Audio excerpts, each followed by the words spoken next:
Hello everyone! Today we're going to talk about Tierra y Libertad by Saul Sanchez.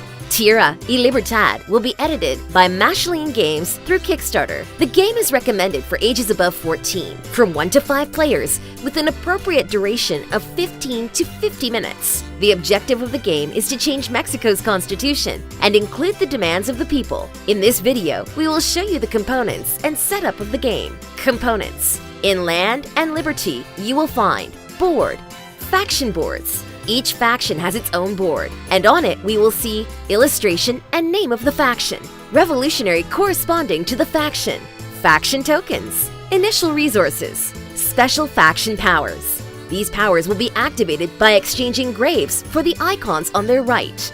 Location, where a representative and a faction piece must be placed. Representatives. We will place the meeples of the representatives according to the number of players here. More are taken each round. Revolutionary cards. In the regions that share symbols with the card, will provide a bonus in combat. These cards are divided into 2 groups, 9 for rounds 1 and 2, and 9 for rounds 3 and 4. Counter-evolutionary cards. They indicate where they attack. These cards are divided into 6 for rounds 1 and 2, and 6 for rounds 3 and 4. Objective cards. They award points. These cards are divided into 4 decks, 1 for each round. Reaction cards. Penalize the player. These cards are divided into 4 decks, 1 for each round. Setup. To start playing, place the board in the center of the table. Also place the battle tokens, graves, dynamite, dice, and faction tokens next to it. In the resource zone, place the cubes in their corresponding location. Draw a random event card each round and place it on this box. Each player chooses a faction and takes 2 markers, their corresponding revolutionary card, their miniature leader, and their components that indicate the color strip of the faction and a specific number of meeples, depending on the number of players. Place your marker in the 0 tile of the scoring track.